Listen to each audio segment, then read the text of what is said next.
My name is Rachel Harrington, and I will be hosting tonight's session.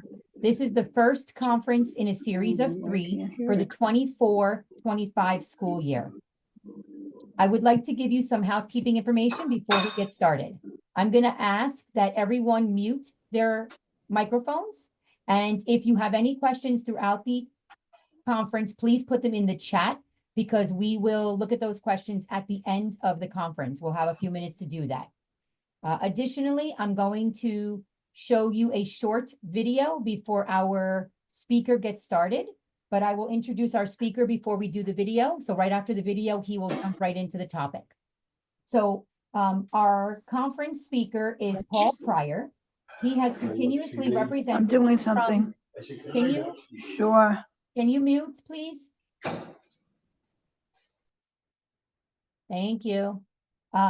Paul Pryor is from Hinkle, Pryor, and Fischer attorneys at law. He has continuously represented people with disabilities and their families for more than a quarter century. As the young brother of a man with autism, his roots in disability advocacy began to develop at a very early age.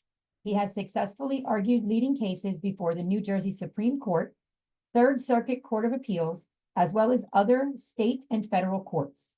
Early in his career, he represented individuals in state-operated developmental centers and psychiatric hospitals, where he also served as a federal monitor overseeing conditions there.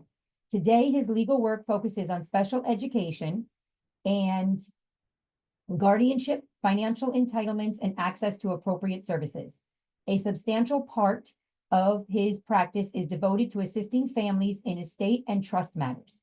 He holds a JD from Seton Hall University School of Law and serves on the Board of Trustees for the ARC of New Jersey, Special Olympics of New Jersey, and is chairman of the board for Eden Autism. Previously, he served on the Board of Autism for New Jersey, the Eden Autism Foundation Advisory Committee, and the Aspen Professional Advisory Board. He's a member of the Elder Law section of the New Jersey Bar Association. He has testified before the New Jersey Assembly by invitation and has assisted in the development of several pieces of legislation benefiting individuals with disability. He writes and lectures frequently on topics concerning the law and disability, as well as issues affecting siblings. Paul enjoys listening to music, running, skiing, and is an avid baseball fan. So I am going to show a brief video, and then Paul will jump in with our conference topic.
There's several things that I do.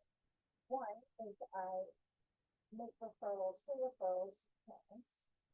The other thing I do is I make sure that parents understand what their rights are in special education. We are also here as a resource to districts to help them find appropriate placements when they are struggling to meet the needs of their students. And then privacy to that, they put it up differently. And I love effort to me. We started programs. So every year we have a conference. This year is a little tough because of the situation of COVID. So, but every other year we have a conference where we provided information that's helpful, things on transition, other programs of what's available to students, and how they can transition, whether it be from middle school to high school to college, high school to trade school, or whether to work, or whatever the next step is for them. When a parent calls I'm the one who answers the phone. Whatever information they want to give me, I'm there to listen. I'm there to help them digest their situation, to brainstorm with them, and to help them reach their goal of finding an appropriate education, appropriate school to meet their child's needs.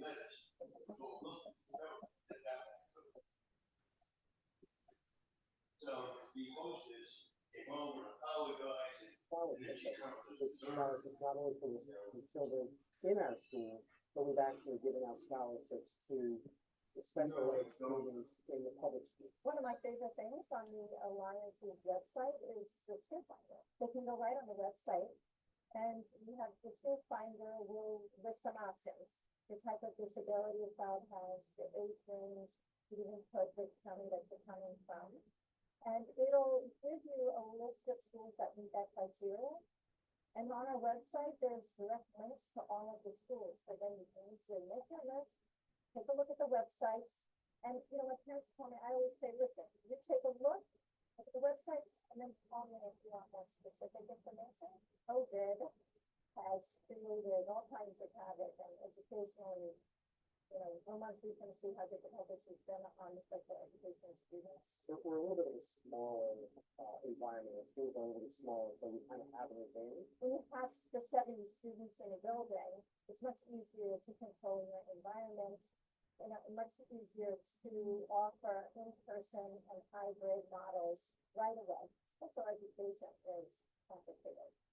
So I was a special education teacher, and I remember when my son got diagnosed, I was lost. And I remember the first thought I was having was, hey, I'm in the field, I know who to call, I understand the terminology, I get the process. What are parents doing when they don't have a master's degree in special education? We want to make sure that parents have everything at their disposal that they need.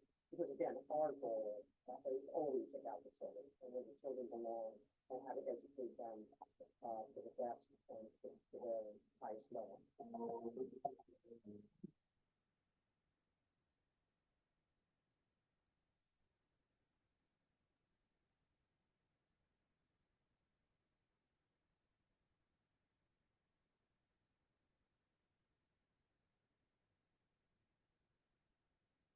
Okay, I'm going to turn it over to Paul now to get started. All right.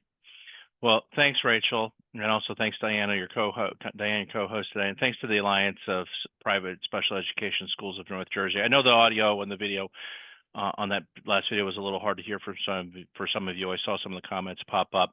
But, you know, I'll just say that the Alliance does great work. If you didn't draw anything from that video, hope you got the website and the phone number at least out of the video, because they do great work. And one of the, I think, the most valuable things that I've heard over the years from families is the ability to use the website to tap in to the various schools that are a part of the Alliance, learn a little bit more about schools. Parents often ask me, because a substantial part of our practice involves special education work and litigation. And a lot of times families say, I know where my child is at. It's not appropriate in an in-district setting, but I'm not quite sure where to turn for specialized services and supports. So the Alliance's website really is a great resource for families to tap into and take a look at and learn more about the various schools and options and offerings that are out there, among all kinds of other different things that the Alliance has to offer. So if the audio wasn't all that crystal clear for some folks, hopefully at least that summary that I gave you in 30 seconds helps a little bit. And again, Rachel, thanks for hosting and thanks for sharing the video. And I'll take it away.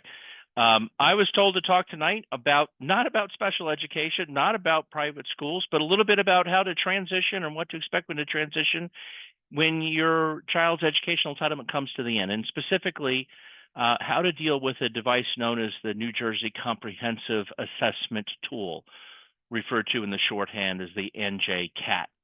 So I'm going to talk tonight about that and a little bit about, you know, some of the background with respect to that instrument and how to use it, and you know, its pitfalls and its limitations, as well as the things that you need to know in order to, you know, navigate the NJCAT successfully, because it is an incredibly a important tool, and it's an incredibly important thing to understand.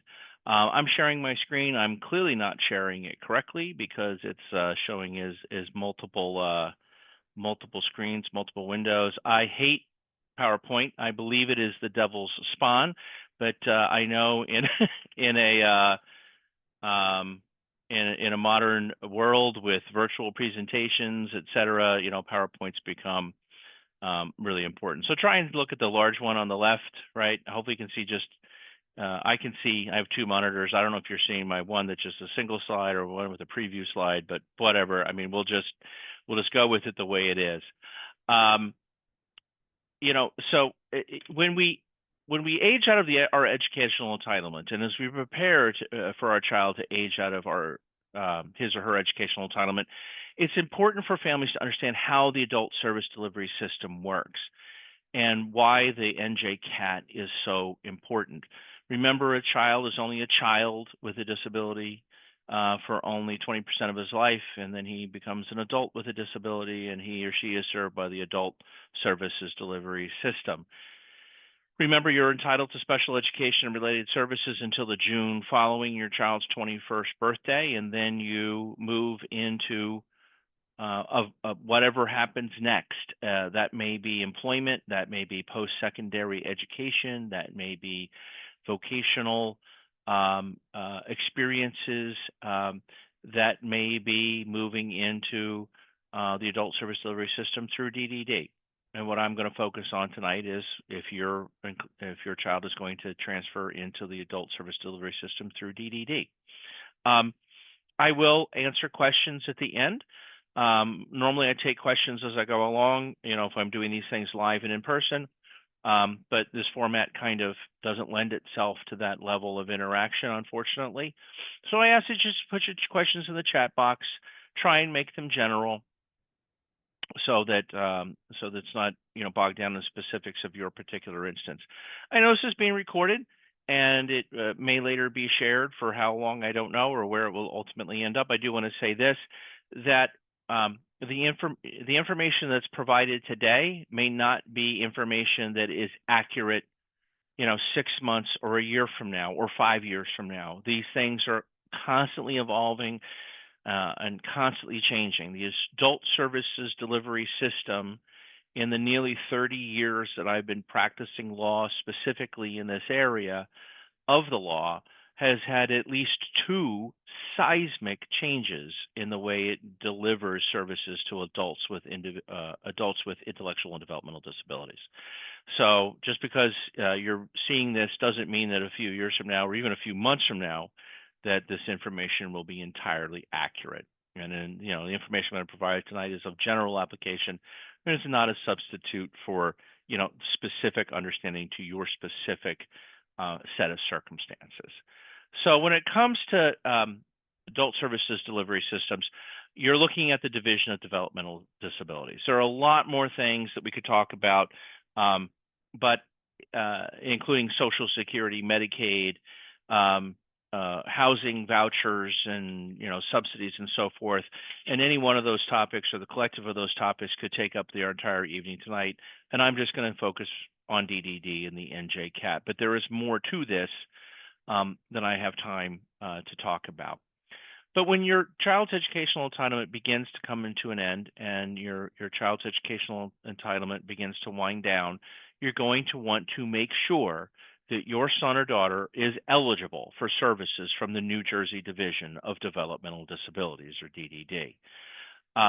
Unlike in special education land, where you go through you know, a process through your school district, this is an entirely state government agency within the Department of Human Services. It's not within the Department of Education. If you're sitting here saying to me today, my child's already connected with Perform Care, or what more accurately is known as CSOC, the Children's System of Care, that doesn't connect you to the Division of Developmental Disabilities, DDD.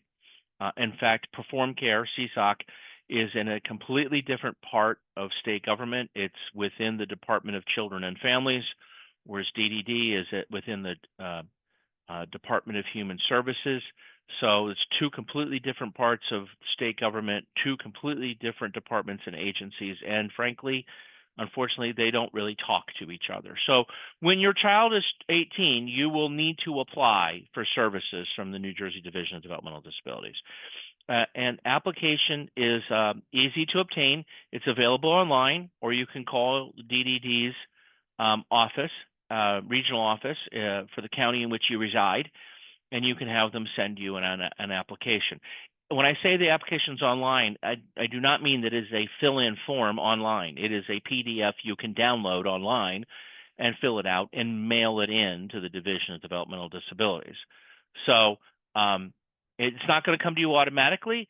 Generally speaking, if you're in the local school district, in the public school district, your transition coordinator isn't going to remind you to apply to DDD.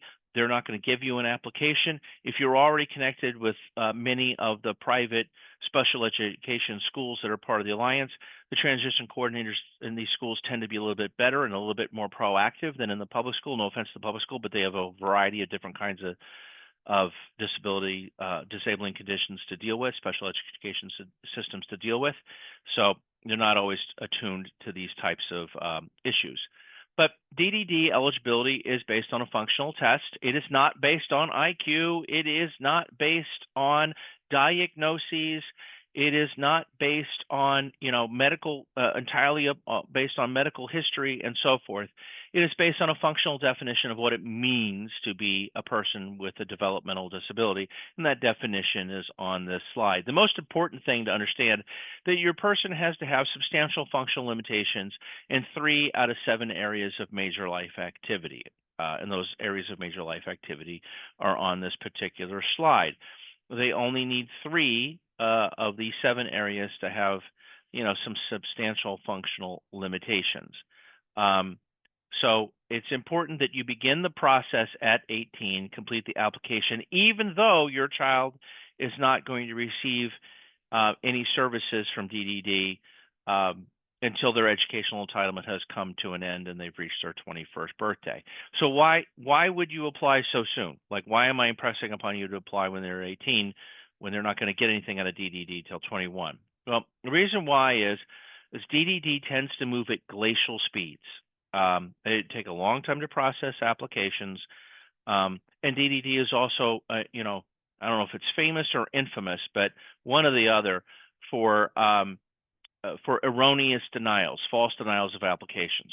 So, and unlike in special ed land, if you've ever been in a dispute and gotten crossways with your school district, you may have had to file an application for due process and, litigate a particular educational entitlement for your child.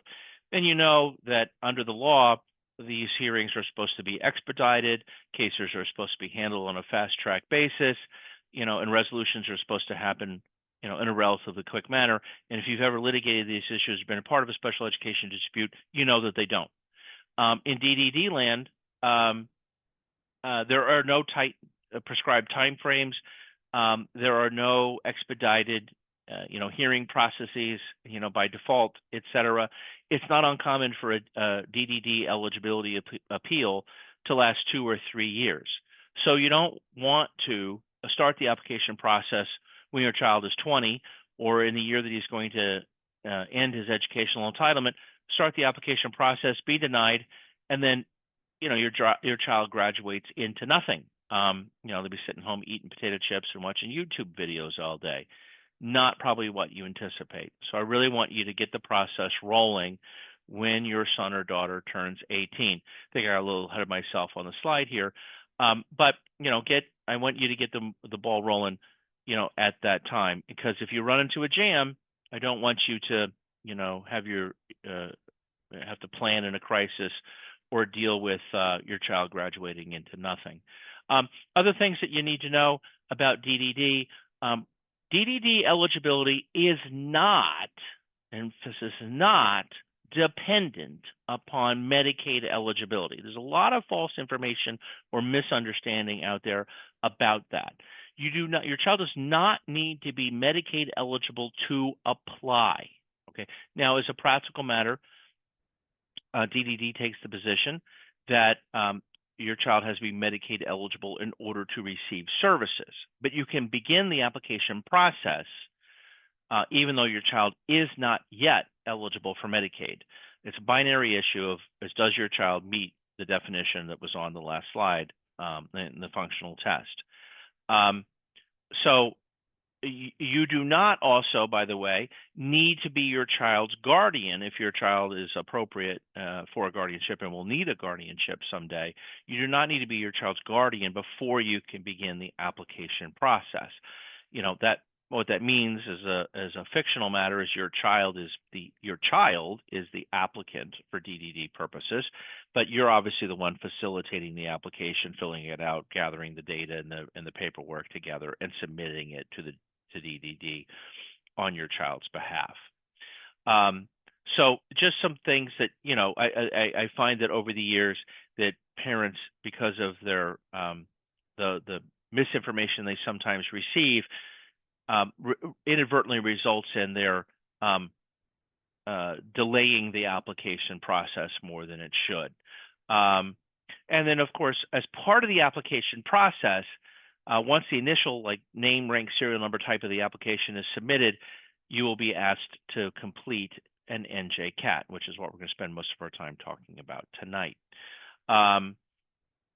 Again, DDD takes the position that if you don't have Medicaid, you can't actually receive any services. Most people will receive Medicaid automatically when their child becomes eligible for SSI. Again, we could talk all night about the various forms of Medicaid and how to become Medicaid eligible and SSI eligible, but it's just really important to remember that you will also want to apply for Supplemental Security Income, SSI, from the Social Security Administration when your child turns 18 as well, not only because he or she will be eligible to receive SSI payments, but because you get the Medicaid piece that comes along with that automatically. So another thing to kind of have to take care of. It's a lot to do when your child turns 18, but the good news is once it's all done, it's done. So let's talk about the NJCAT and why is the NJCAT so important. So the NJCAT is very important for two big reasons. One, on an initial application for eligibility, DDD uses the NJCAT to determine whether or not, in part, I should say, to determine whether or not your child is eligible for DDD services, whether he or she meets the functional definition of what it means to be a person with an intellectual and developmental disability. The other really important part of it is that the NJCAT is used to determine an individual's level of need. Okay, that's a term of art, level of need. And that level of need is used to determine the size of the person's annual budget that they will have available to be spent on their behalf when adult services kick in. So it is very important to spend time and to think about this this process, very carefully and very thoughtfully. This is not something, the NJCAT really is about 150 to 200 questionnaire that you will be asked to complete. Somebody from DDD will read the questions to you and record the answers on their little laptop. And they will those answers will be run through a computer over at Rutgers University, because that's who DDD contracts with to process these answers. And it'll go through their little proprietary formula, and it will spit out a level of need and what's called a tier assignment, which I'll get into in a little bit. It'll spit out a tier assignment, and it will dictate what your child's annual budget will be, as well as, at least initially, determine whether your child is eligible for DDD services. So this is something that you do not want to do while you're distracted. This is not something that you want to do while you're multitasking. You want to give this process your undivided and full and thoughtful attention. And we'll talk about some examples about the questions and the pitfalls tonight. You can download a PDF copy of the NJCAT on the division's website.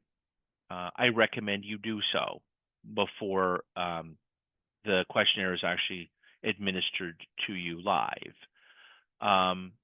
Matter of fact, I recommend you look at it carefully and thoughtfully, and that if you have the ability to do so, you print out a couple copies of it, and mom goes in one room and fills it out, and dad goes in another room and fill it out.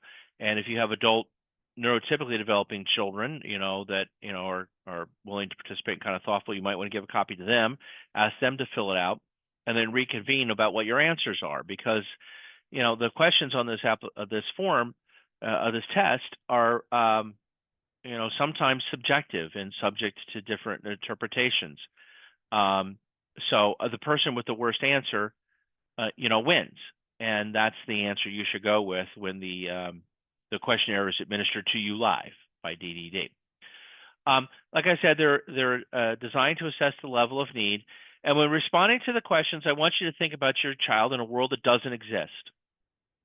I want you to think about them in a world where you're not here, other family members are not here, other natural supports are not here. There are no professional supports here. Imagine them like an alien from Mars, maybe one of the drones flying over New Jersey, dropped them into an apartment, on their own and said, good luck, okay? And I want you to answer the questions that are asked, and the prompts that are asked from the perspective of that person is operating in a world all by themselves, the same way you or I might be able to operate in that world. I want you to think about your child not compared to another child with special needs, but to a neurotypically developing child or young adult of the same or similar age, right?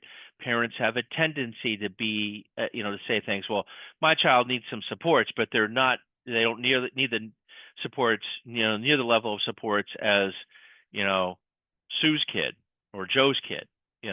Don't compare your child to another child with special needs. Compare your child to a neurotypically developing child of the same or similar age. Think about your child on his or her worst day, right? That's saying something, because we've all had bad days, right? But I want you to think about your child on his worst day. This is not the time to focus on his or her gifts and abilities, which I'm sure everyone here has a child with, who with special needs that has a lot of gifts and abilities. But I unfortunately, this is the time to focus on his or her limitations rather than his or her abilities. If you have to qualify your answer to certain questions with, well, yes, but then the answer to the question is no. Okay. So those are kind of the foundational ways to think about approaching this questionnaire. Okay. Now, when we're talking about common pitfalls, DDD, the division, when they in their questionnaire, they use very silly and elementary examples about things. They might say, can your child follow a one-step direction? Like, look at me. Well, okay. Don't be wedded to their example. Think about other kind of more practical one-step directions. When the question on the questionnaire, can they follow one-step directions? Well, what about other types of one-step directions? Put your book bag away. Go get your shoes. Hang up your coat. Whatever it is. Don't be wedded to the examples that are provided in the NJCAT. They're kind of almost, I don't know if it's intentional, I don't think it is, but they lull parents into an overly simplistic way of looking at things. I want you to look deeper into the question. I want you to look deeper into the process when you're answering the specific questions that will be asked of you. The NJCAT is kind of broken into 4 broad categories of questions, and they will be questions about activities of daily living or self-care. That's 1. 2 will be questions about self-direction. The 3rd area will be behaviorally based questions. And the 4th area will be health-related questions. Probably the first two that I mentioned, activities of daily living, self-care, and self-direction questions, are the areas where parents tend, informants tend to make the most mistakes, in air quotes, when it comes to the answers to the questions that they give. The ADLs, all the things that you would expect about self-care, eating, showering, bathing, brushing teeth, drying hair, blah, blah, blah, all that stuff, falls into the category of ADLs. And this is like taking the SATs. There's generally 4 answer choices when it comes to the various questions that are asked. Can your child shower? Can your child brush his teeth? Can your child wash his hands, wash his face, make his bed, etc.? The answer choices are the 4 given here. Independent, mainly supervision, needs lots of assistance, or has not done, cannot do, no opportunity to observe, or the is the 4th kind of catch-all category. So you have 4 answer choices, and like the SATs, sometimes as you're taking a guess about what the answer should be, but I really want you to not guess, and I want you to be thoughtful about the question. So let's take the example of bathing, showering. All right. If a person's independent in this activity, that means that they don't need to be reminded. They don't need prompts in any way. They don't need any assistance, any scaffolding at all. They just go take a shower.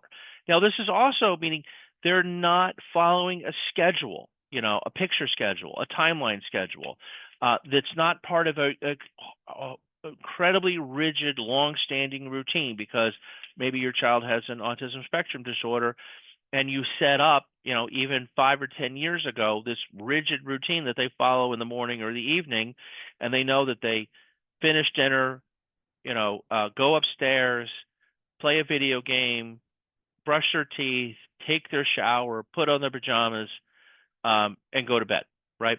If that's part of a routine that's so structured, it's been so ingrained, and you can't, even if you wanted to, get them to deviate from that schedule, or if they're following a picture schedule or a prompt schedule that's written on the bathroom mirror, that's not independent. That is as typical as you or I go take a shower. We don't need anybody to remind us to go do this and scaffold our environment for us so that we achieve the desired effect, meaning we come out of the shower clean. If your child needs to be reminded, this is probably the most common thing that we think about. You have to tell your child, go take a shower, right? And when you do it, they go do it, right? Okay, right, I got to go take a shower. And they go and they take a shower. But then the other very common thing we see is kind of what it means to need lots of assistance. And parents become blind. We all do it, regardless of whether we have a neurotypically developing child or not. We become blind to the limitations that our child has. And I think it's become particularly true when we're talking about a child with special needs, right? We forget the level of supports and scaffolding that we're providing to the individual. Or we've seen that the child has made such progress in the last number of years. I mean, we go from a place where we're told your child will never do blah, blah, blah, blah, fill in the blank, right? And then it turns out that they're doing that, and they've made such tremendous progress.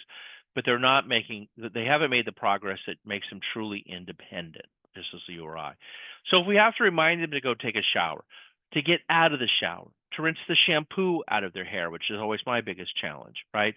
If we have to make sure that the shampoo and the soap is in the shower, like you go to, clean the shower and you pick up the bottle of shampoo or conditioner and it's empty, and you say, like, how long has this been empty? I don't know. I haven't, for weeks or days or whatever. And what have you been doing? Well, I've just been standing under the water and, just letting it run over me. If you got to remind them to dry off when they get out, if you got to remind them to put on clean clothes when they get out of the shower, that's somebody who needs lots of assistance.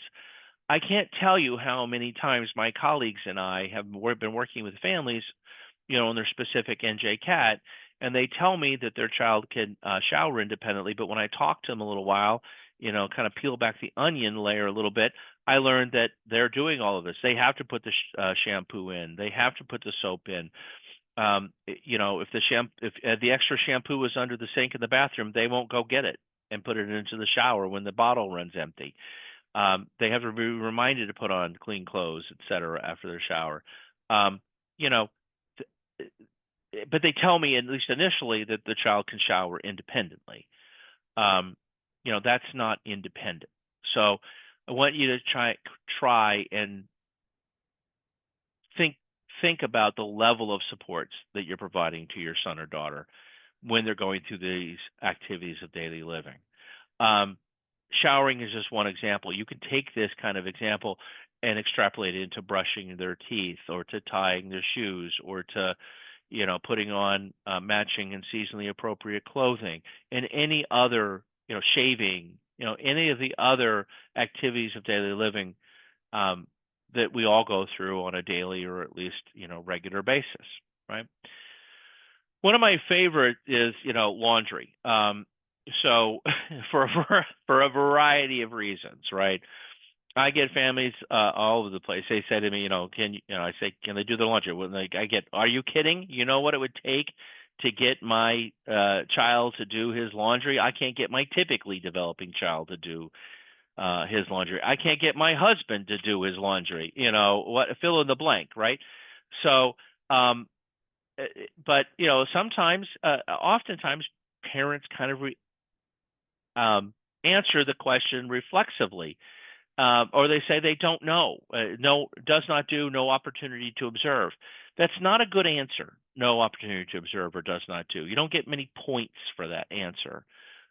We don't know what the weight of each answer is relative to each question, because it's proprietary data that Rutgers University refuses to share, and the DDD refuses to share. But I do know, just anecdotally from over the years doing this for so long, that the answer of does not do, no opportunity to observe does not give you many points. It doesn't weight the answer very heavily. So really, the answer of lots of assistance really gives you the greatest level of, you know, points, so to speak. So oftentimes when it gets to these kind of questions, parents say, you know, forget it. He doesn't do it, you know, because it would just be too big of a battle to get him to do it, much less do it well. So I just do the laundry. So what I say to families is, imagine, right, what it would take for your son or daughter to do their own laundry, right? You know, and most of the time, the person needs lots of assistance. You know, assistance. Independent is independent. They take their laundry without being reminded, down to the laundry room. They sort the clothes. They throw it into the washing machine without overstuffing it, right? Which I have a neurotypically developing 21 and a 24-year-old son. You know, two sons. They do now do their own laundry, which I'm very grateful for. But they don't sort it, and they certainly take 3 weeks worth of laundry and they stuff it all in the washing machine, and then they stuff it all in the dryer. So I mean, we're making progress, but you know, but this is not really this is not what we're aiming for, right? You know, independent is how you would do laundry. You'd sort the laundry, you'd put it in the washing machine, you put your soap and your detergent, your fabric softener, whatever it is, your dryer sheets in. You switch the laundry in a timely manner. You don't leave it in the laundry room, in the washing machine wet for 3 days and then go, oh, I got to move it to the dryer, and just move it to the dryer, even though it smells at that point. Like, I mean, you gotta imagine it like how you would do laundry. If your child is not doing laundry like that, that's not independent. If your child just needs kind of like verbal prompting, you know, okay, sort the whites over here, the darks over here, you know, whatever, however you sort your laundry. You can tell I don't really do a lot of laundry. So, you know, myself, but you know, they can kind of do it if you just prompt them, and you know, you remind them to go switch the laundry from the washing machine to the dryer and all that stuff. That's somebody who needs mainly supervision. And of course, someone who needs, you know, you got to stand over them. Put that in this pile, put that in that pile, put that in the other pile. Now take that pile, put it in the laundry, you know, the washing machine, put the soap in, put the fabric softener in, you know, take the laundry out, put it in the dryer, put the dryer sheet. Don't forget to remove the lint from the lint, you know, tray or whatever it is called, lint screen. You know, that's somebody who needs lots of assistance. And even though they don't do it and you're doing it for them, because it's just easier. Imagine what it would take and answer the question accordingly. Household activities. That's a big one. There's a lot of questions on the NJCAT about household activities, and independent living skills. Again, imagine your child in a world that doesn't exist. Imagine what would happen if you took your kid to an apartment, get them all set up, everything's clean, tidy, everything's in the fridge, right, and in the pantry, and you leave. Bye. Right? And you come back in a week. Nobody called. You didn't call. They didn't call. And then you come back, you drop them off on a Saturday, you come back the next Saturday. What would that environment look like? All right. Would they have taken a shower? Would they have changed their clothes? Would they have thrown out their garbage? Would they have eaten a bunch of Cheez-Its and potato chips and just left the bags on the countertop? Is there crumbs everywhere? Have they made their bed? Are the trash cans empty? Did they just get Uber Eats and have, fast food delivered the whole time and the fast food wrappers are all over the place? What would that look like? So for some people, it might look worse than others, right? For some people, it might not look much different than when you left it. Of course, then you have to ask that question too. Did they do anything? Did they eat anything? Did they take their medication? Et cetera. So when you come to the household questions, think about it from that perspective. If no one was there to remind them or assist them with their household activities or their daily activities, what would it look like in a very short period of time? I don't want to belabor the point, using microwaves, if you remember, if the person can really truly independently use the microwave without any level of prompt, they're not going to put too much time in, too little time in, they're not going to put tinfoil in, they don't need to be monitored closely because you're afraid they're going to blow up the microwave when they forget to put the tray over the top or the paper towel over the top when they reheat their dinner plate, and there's tomato sauce or whatever exploded all over the inside of the microwave. Do they clean it up? Of course, I know a lot of neurotypically developing people that don't do that either. But you get my point. And if they can operate the microwave, right? Because it's been the microwave that's been in the house for the last 10 years. What happens if they came to my house and I asked them to heat up something in the microwave, or I told them they were free to heat up something in the microwave? Would they know how to do it? There's no picture diagram. There's no picture schedule. There's no instructions on the top of the counter to remind them what they should, first do this and then do that, et cetera. They can do this on their own in a microwave that they've never seen before. That's the only thing that's truly independent. Otherwise, they're probably a person who needs lots of assistance. So when you get to the self-direction ADL, the self-care ADL type questions, those are the things to really kind of think about. Now, there's another section. Well, before I move on, it's the questions about activities of daily living and self-care skills that are going to be the greatest number of questions on the NJCAT. As a result, they're the questions that are going to be, as a collective, be given the greatest weight. So it's really important to make sure that these questions are accurate, the answers are accurate, and that you've thought about them, thoroughly.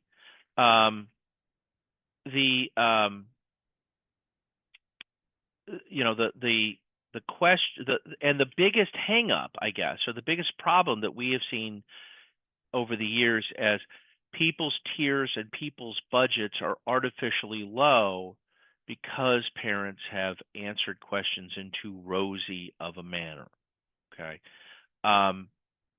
So be very careful. When I say, I'm not really kidding when I say download the questionnaire, you and your husband or you and your wife go into separate rooms and fill it out, and whoever has the worst answer wins, because you may see your child's abilities limitations differently, and this is the time you have to give the benefit of the doubt to the person who has the most pessimistic answer.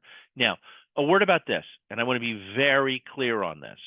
I want you to answer the questions with being as, far to the right, or to the left or whatever direction it goes in on the questionnaire, where the person needs lots of assistance without lying. You cannot and should not lie in your answers as a way to quote game the system, right? Don't do that. That is legitimately considered Medicaid fraud because remember, these adult services programs are funded largely by Medicaid and also by DDD.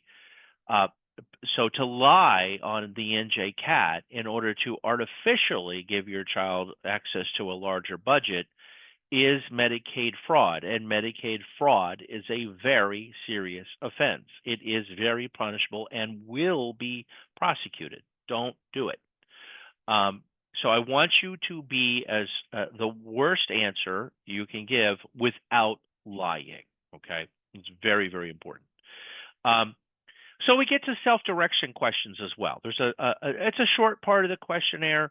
There's not many questions about it. This slide says 10. It's like 10 to 15 questions about self-direction type of questions. Where the person goes, who decides what to do on weekdays and weekends, and what the activities are, and so forth.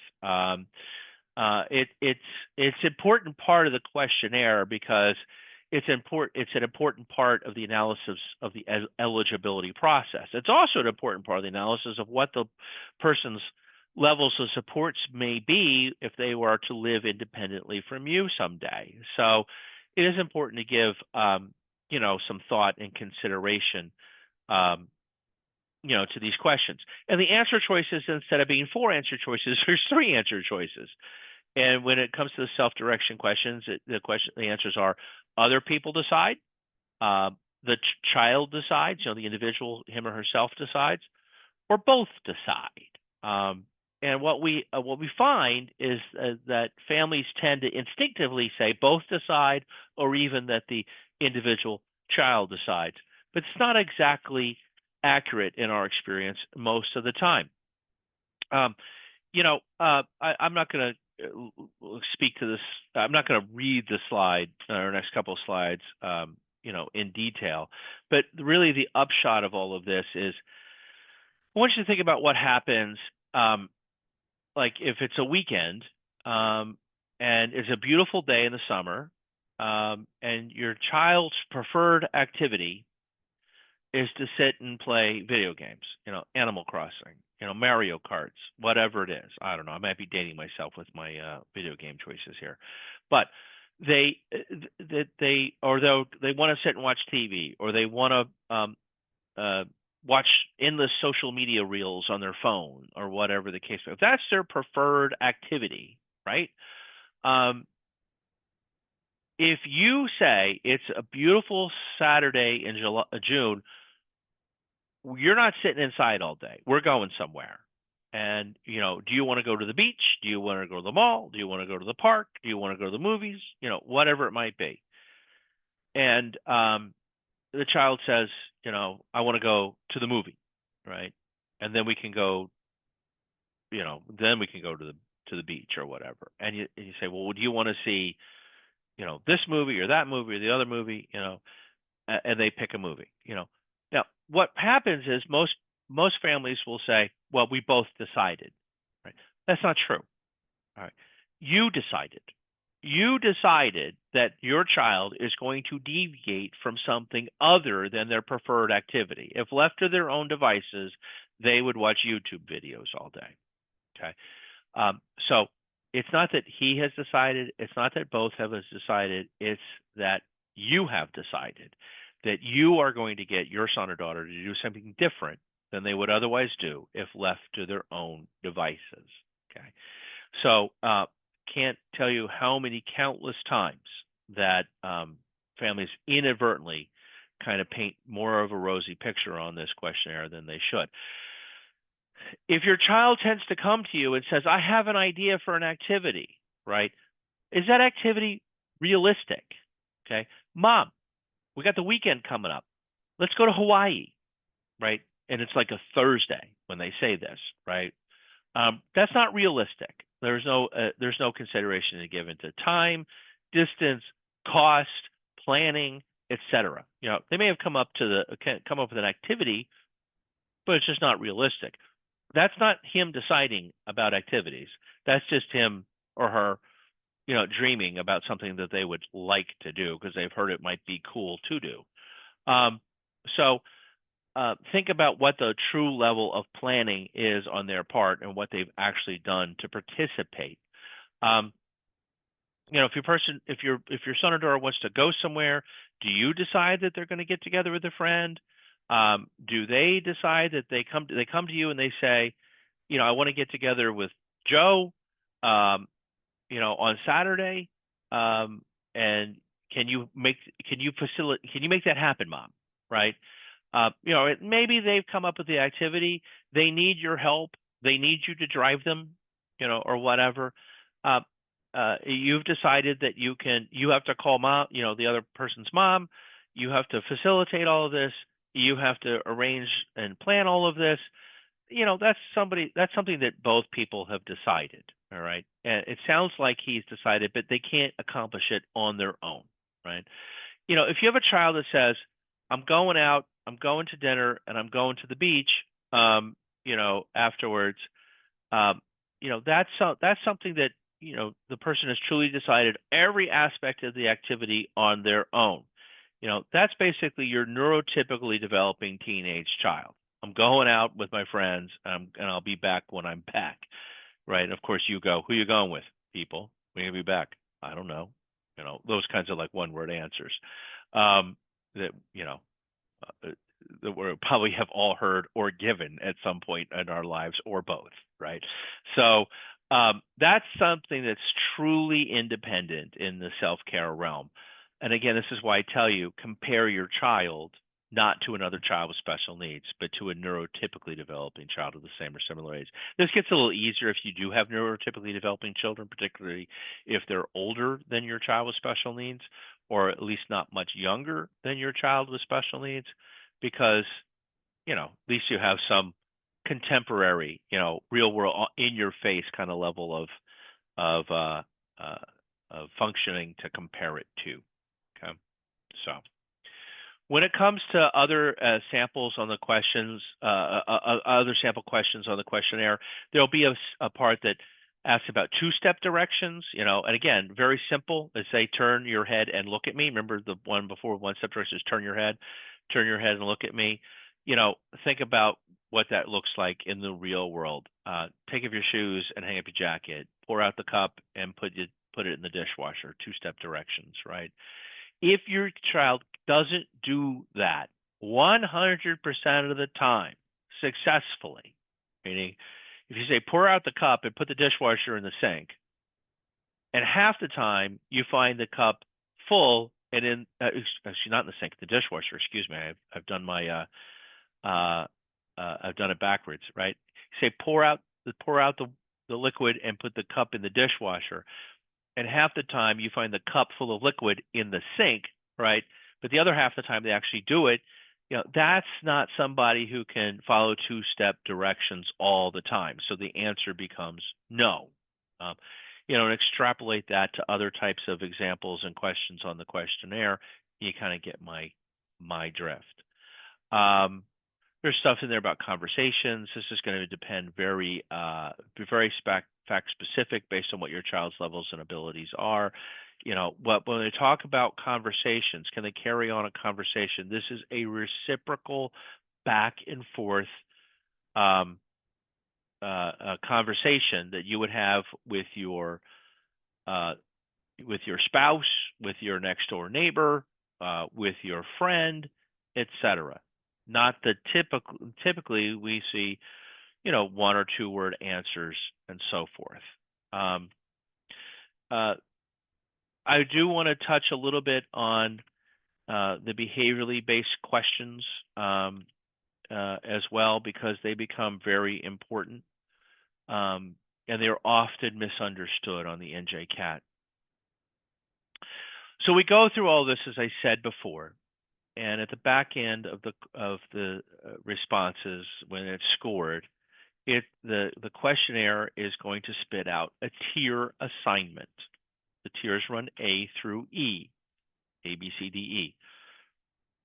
With an A being a person who is the quote unquote, I hate to use this term, higher functioning, has a lowest level of need and will have the smallest annual budget available to them to spend on their services.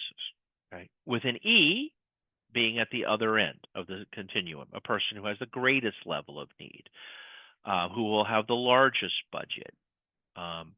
And each tier, within each tier, there is what's known as an acuity factor. So you can see on the third bullet on this slide, the tiers can go A or AA, B or BA, C or CA, and so on. The acuity factor is an enhancement to each tier, right, and makes their budget larger, okay? The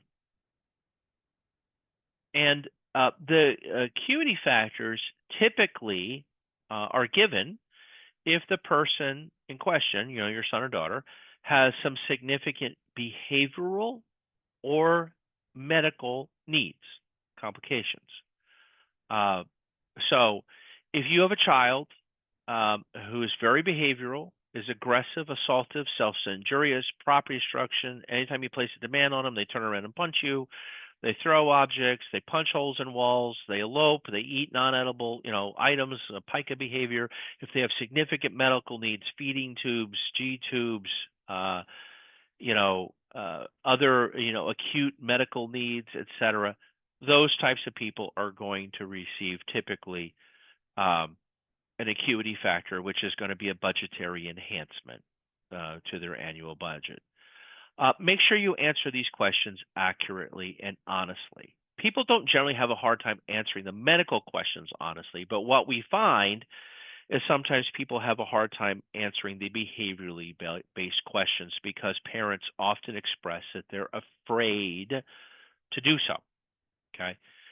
So it is often the case where we hear, my colleagues and I hear, I was reluctant to answer the behavioral questions the way they were because I was afraid the authorities were going to come and take my kid away, right?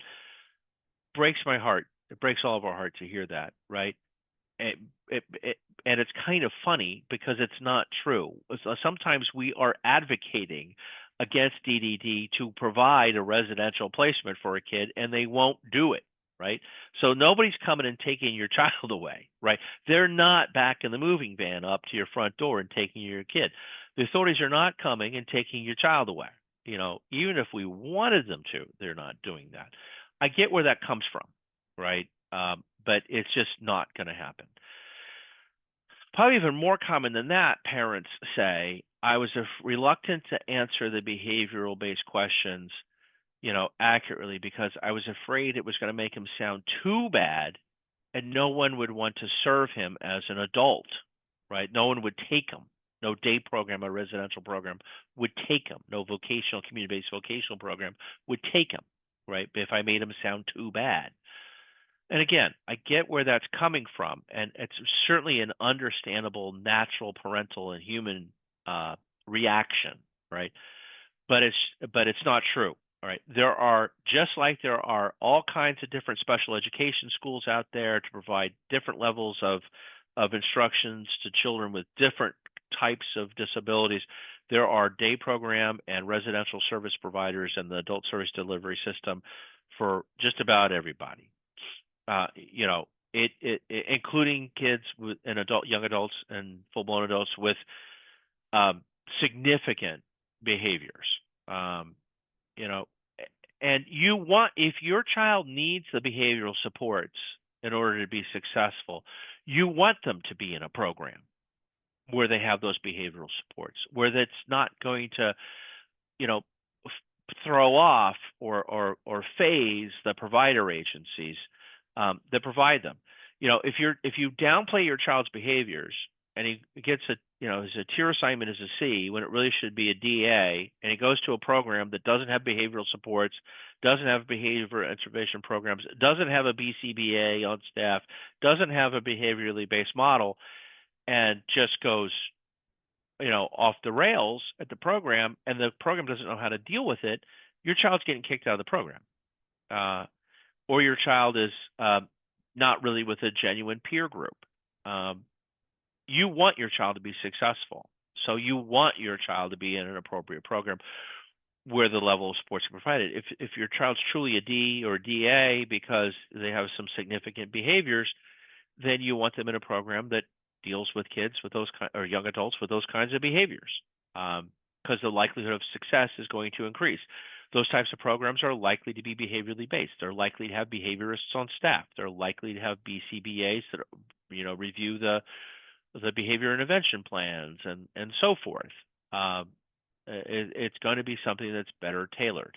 And of course, you have a larger budget to be able to purchase those services through those types of agencies or contract with agencies that can provide that level of support. So very, very important to be accurate. When you move out of the special education world and into the adult services delivery world, you're going to be in one of two different what we call Medicaid waiver programs. You're either going to be on the supports program or the community care program. The supports program is generally what we used to call the day program budget back before 2013.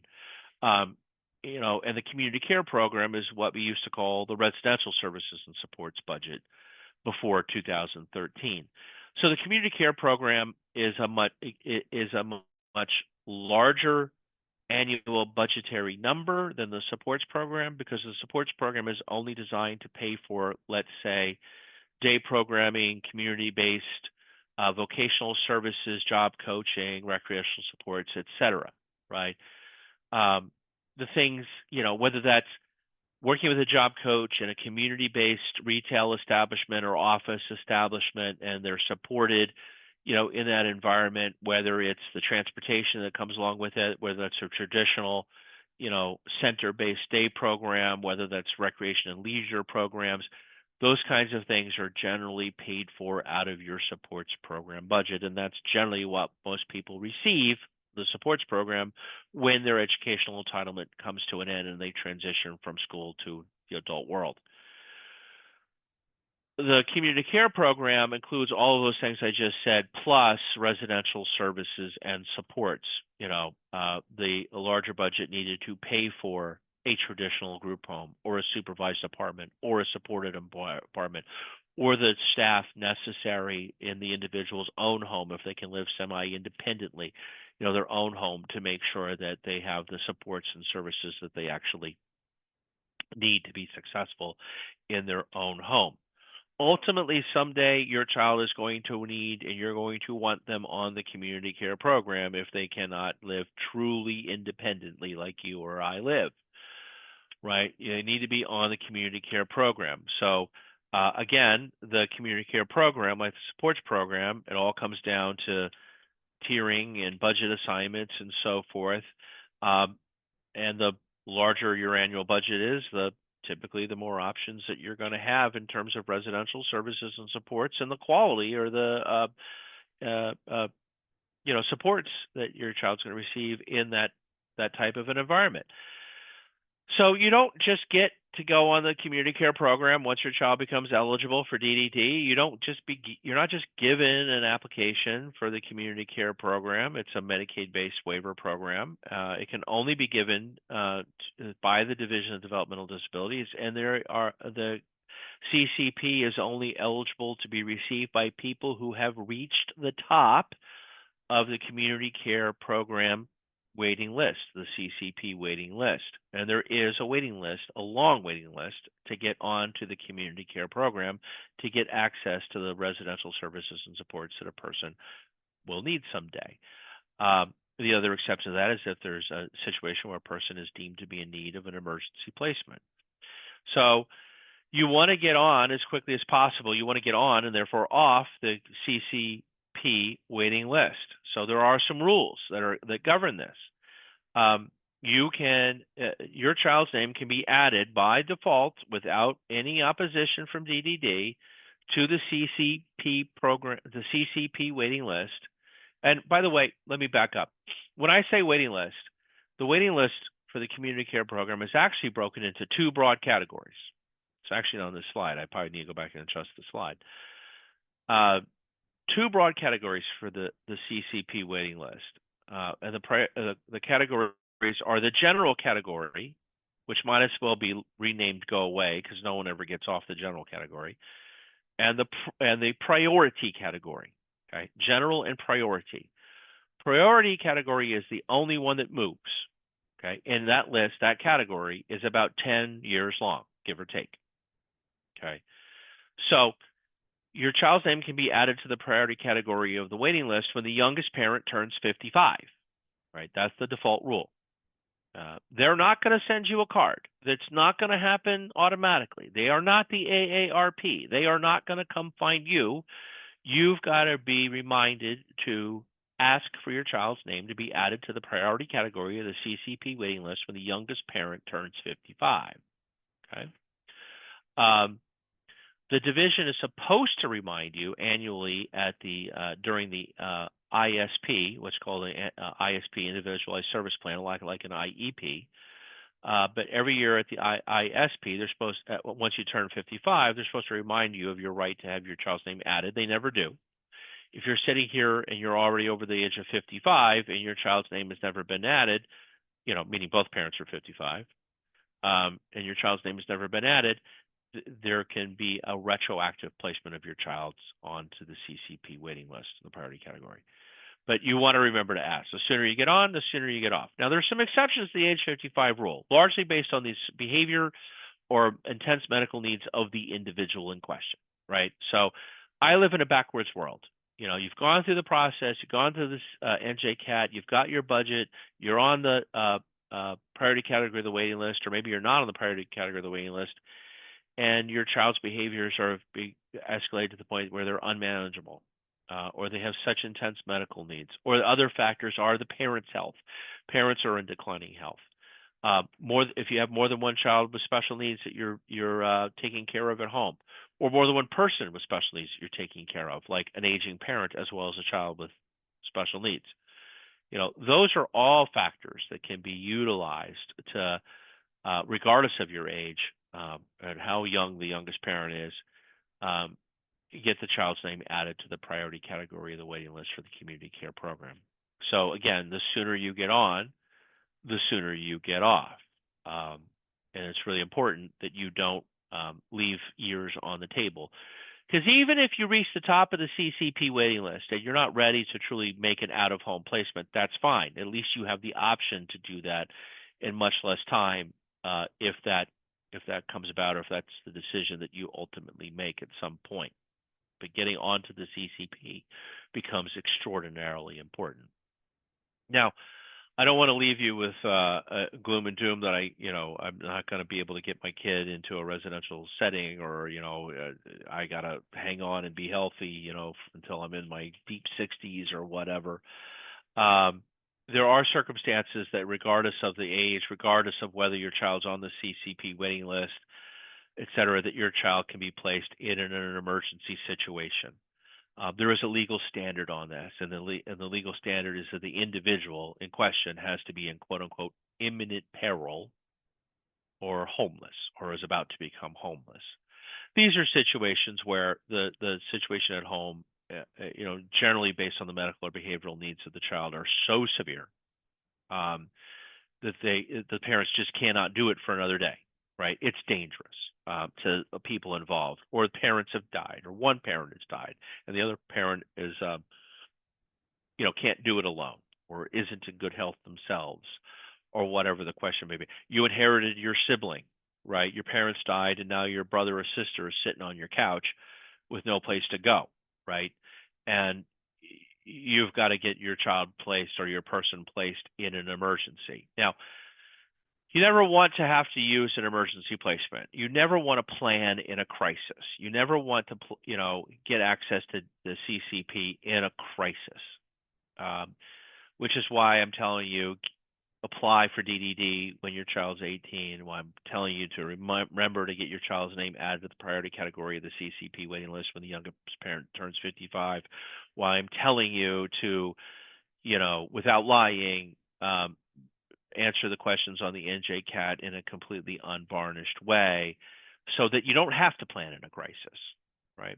so that the logical progression, child leaves educational entitlement at 21, parent turns 55 at some point, maybe thereafter, typically it's not long after, they immediately get, on the list at that point, get to the top of the list. And, the parents can effectuate a transition, out of home or into a semi-supported, semi-independent living arrangement, whatever it looks like, with a sufficient resources and budgetary levels necessary to increase the likelihood of a successful long-term placement after you're gone. And when you're not here to do what you do today. I don't want to bring everybody down, but none of us are immortal, and we have to plan for the future of what's going to happen and where our child is going to be after we're no longer here. So there are circumstances in which you do have to deal with a crisis situation. Just know that if there is a crisis, it can be dealt with. Although it's not the ideal, a mechanism exists. Now, one last thing before I start taking questions. So if you have questions, please ask them in the chat box now. I would ask that we don't unmute folks, or folks don't unmute and ask questions, because A, sometimes audio is garbled, and B, it's easier for me to track for us to track the questions. So I spent a lot of time talking about the NJCAT, the New Jersey Comprehensive Assessment Tool. I talked about the other things because I want folks to understand how it relates to the NJCAT and what the bigger picture of DDD looks like. Eligibility through emergency placements and all the stops in between, right? But the NJCAT becomes the heart of all of this stuff. Okay. One thing, in keeping with what I said before, things may change. Well, I'm telling you, things will change. Because things are already in the process of changing when it comes to the NJCAT. Okay, so the New Jersey Comprehensive Assessment Tool is actually undergoing a revision as we speak. So there has been a multi-year so far study that's being conducted by DDD and Rutgers University in conjunction with the Developmental Disabilities Planning Institute at Rutgers University. They have gone on a listening tour. They have solicited feedback from people about the NJCAT. The NJCAT is an extremely flawed instrument. Okay, I mean, this is like the fourth instrument that DDD has used over the years in my career to assess people's levels of needs and their eligibility. None of them have been perfect. Far from it. And just when we figure out like how all this stuff works, that they come up with these assessment tools, then DDD changes them. So DDD and DDPI, Rutgers, is in the process of examining and preparing to alter it. I don't know. Nobody knows anything about it in terms of what changes they're going to make, because they won't release the results, so they won't release the questionnaire. So I went through this listening tour. They solicited feedback. They sent out surveys to people that are already in the system and other stakeholders. Typical, governmental and academic. No offense to anybody who works for government or academia here, but typical government and academia kind of stuff. And they're now going to pilot what they call a study NJCAT, meaning a revised NJCAT. The official name they've given to it is the study NJCAT, meaning they're studying it. They've come up with a new instrument, and they plan to begin the process of piloting it to people that are already in the system to see what effect it's going to have on people's eligibility and their levels of need assessments and their budgets, right? I'm never optimistic when the government starts doing this stuff, because it's generally never good for our people, right? It's going to be used to reduce people's budgets, eliminate tiers. It's going to short shrift people that have behavioral or medical-based disabilities. It's going to, downplay those levels of needs because they're the most expensive level of needs, or somehow they're going. I mean, no offense to anybody from DDD and DDPI, but they're going to screw it up. I mean, I've been suing the government for 30 years, guys. I mean, it's just the nature of things. So there's a study going on right now. They're still going to use an NJCAT instrument. It's still going to be, the core of it's still going to be largely the same. Your approach to it is going to be the same as I said throughout this presentation. But just know the questions are going to change a little bit. The categories are going to change again a little bit, probably. The amount, the kinds of things they get to and they talk to, and it might not be broken into 4 areas anymore. It might be broken into 5 or 3. Who knows? So my point of saying all that is to stay tuned. The information that's available today is non-existent. DDD, the other wrinkle in all of this is that DDD and DDPI plan that there's this study, and this development of this new instrument is going to take, by their own admission, another 12 to 18 months to do. Okay. In government terms, that means 2 to 3 years. And then of course no matter what, we're changing executive branch leaders. Governor's going to change, Commissioner of Human Services is going to change, other political appointees within state government are going to change. So God knows what's actually going to happen. So with all that, I leave you with that little bit of knowledge for the future, and encourage everybody to stay tuned. If you have a person who will be or is in the adult service delivery system, stay tuned and keep your ear to the ground.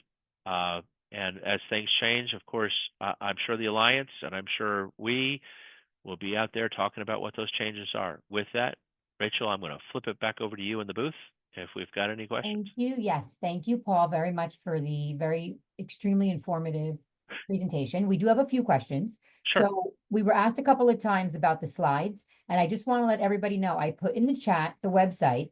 It's www.specialeducationalliance.org. And if you click on the About tab and then go to Conference Workshop Archives, you will get this in it'll be there posted in the next few days. So that will be there. Couple of other questions that came up is, how should you answer if the school tells you the student is more skilled or independent than you see and experience at home? Well, you should answer based on what your view of it is. You are the informant. You, the parent, are the informant. And, no disrespect to the school. And my experience over the years has been, the person, your child is, quote, better at school, or, is more successful at school than perhaps at home, for a whole variety of different reasons. But I want you to answer the questions from the perspective of what you experience and what you see. Remember, I said in a slide early on, imagine your child on the worst day, his or her worst day, not their best day. Thank you. The next question is for individuals, I guess children, with psychological issues such as major depression, anxiety, OCD. Do they get an acuity factor for that? If it manifests its way that's behavioral, yes. Okay, now that's one of the complaints about the current NJCAT. It doesn't get to those questions. It doesn't really ask about psychological, emotional, More mental health? or mental health type questions. It's about behavior. So I don't know if the new NJCAT is going to reach those questions. I suspect not, because DDD does a very poor job of comorbidity of mental health and IDD. And there are very few and very limited programs out there for the folks with comorbidity. However, to the extent it's not the diagnoses, right? To get to the question, it's not the diagnoses. It's not the fact that they have the mental health condition. It's how does that diagnosis, how does that condition manifest itself in terms of behavior? If they have depression and therefore they never want to do anything beyond their preferred activity because they're depressed, they don't want to do anything, and you've got to cajole them to do something, again, going back to those self-direction questions, others decide, if their mental health diagnoses manifests itself in certain aggressive behaviors or other types of maladaptive behaviors, That's where those kinds of things are going to be reached on the NJCAT for you for now. Perfect.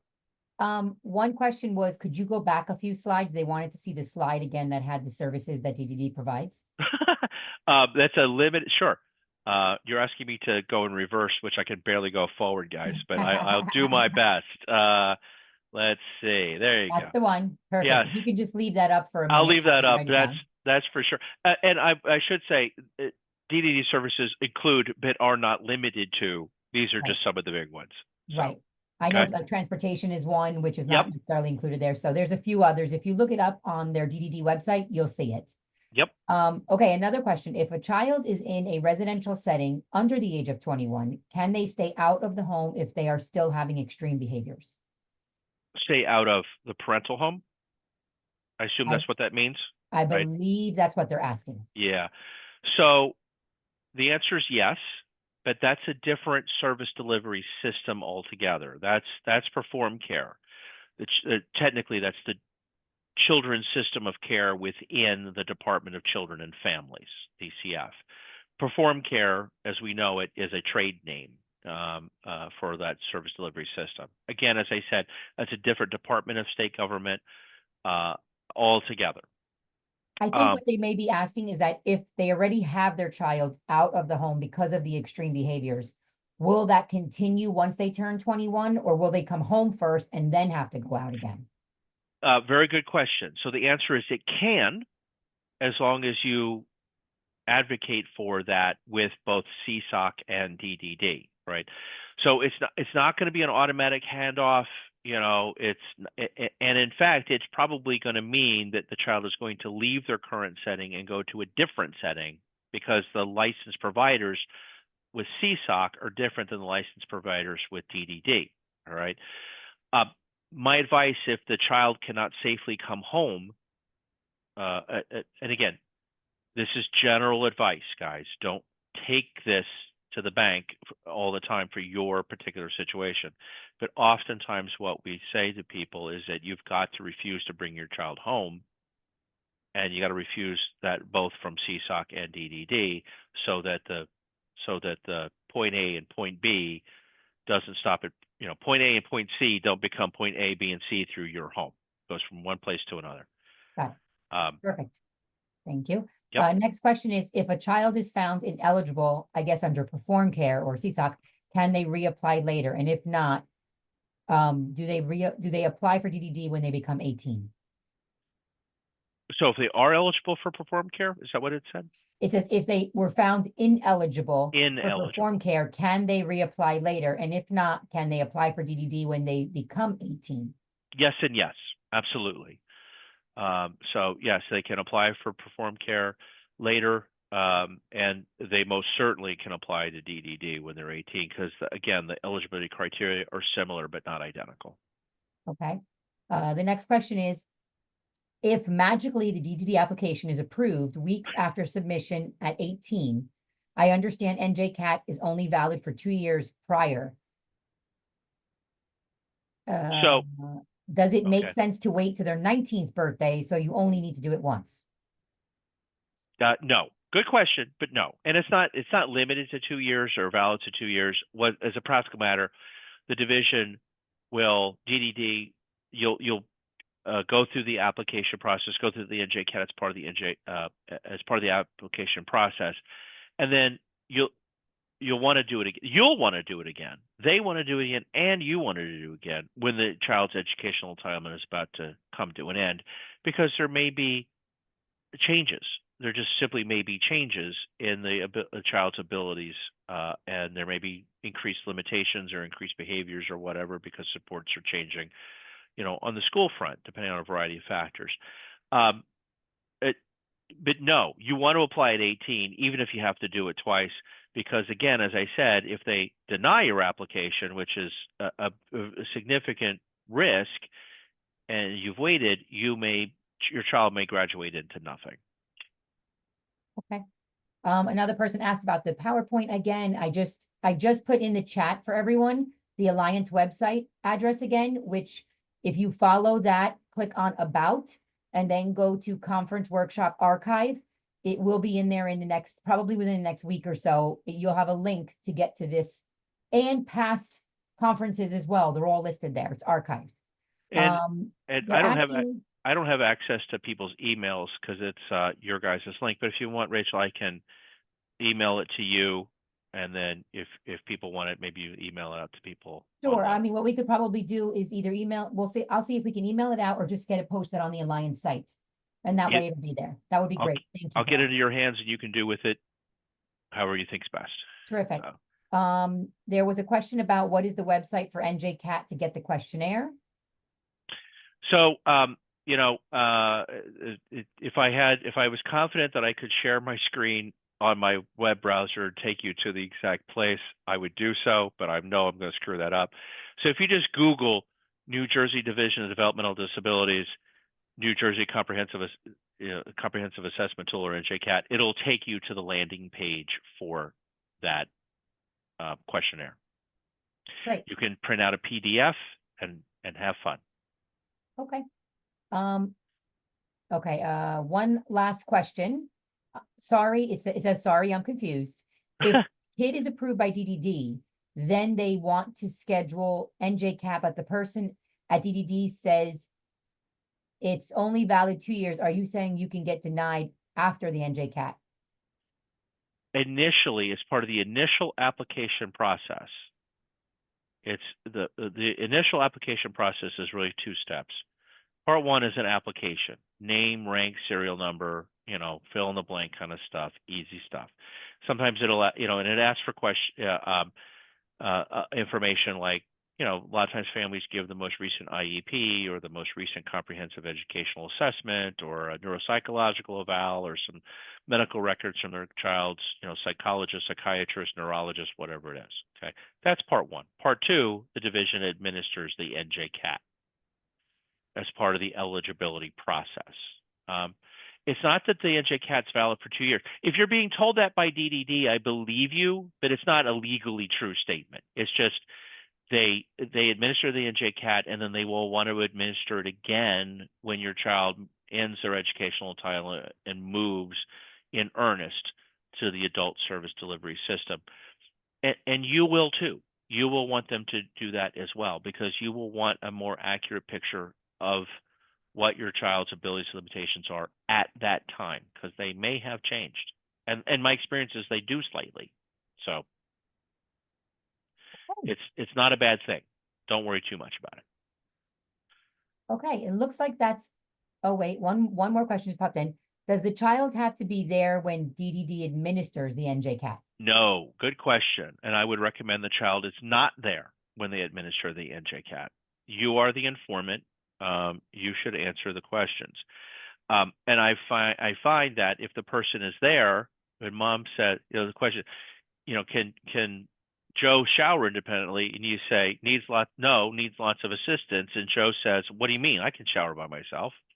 You know, and then Joe gets really pissed off at mom, excuse my, you know, vernacular, and then they wind up fighting with each other. All right. And I've had situations where literally, you know, the parent brought the child into the room for the questionnaire, and then the child gets so mad they elope and run out of the house. Like, it's just not good.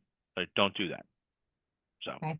All right. And then it looks like one additional question came in. No worries. Keep going. We can play Stump the Lawyer all night. The question was, when does the child age out of school? I didn't understand how it relates to their birthday. So I think if you can just clarify, I know they get to finish their school year of the year they turn 21. Right. Yeah, and it's one of the things that's a little confusing at times and somewhat counterintuitive. A child is entitled to receive special education and related services from their local Board of Education until the June following their 21st birthday. So they get to finish out, as you said, Rachel, the school year that they're in when they turn 21. In New Jersey, a school year is defined as beginning on, legally defined by statute, as beginning on July 1 and ending on June 30. So if your child turns 21 on July 2nd of 2025, they're going to be able to attend school until June 30th of 2026. So, okay. All right, well, thank you very much, Paul, for your time in this presentation. I know we got a lot of wonderful information, and as I'll say one more time, the link to our website is in the chat. It's www.specialeducation.alliancenewjersey.org. That will give you the main website where you can go to the About tab, and under Conference Workshop Archive, you will see the conferences that we've done in the past, as well as the new conferences that will be added in. Thank you very much. We appreciate your time and look forward to seeing you guys in the future. Thank you, Paul. Thank you again, guys. Everybody, good luck and happy holidays. Take care. Take care. Bye now.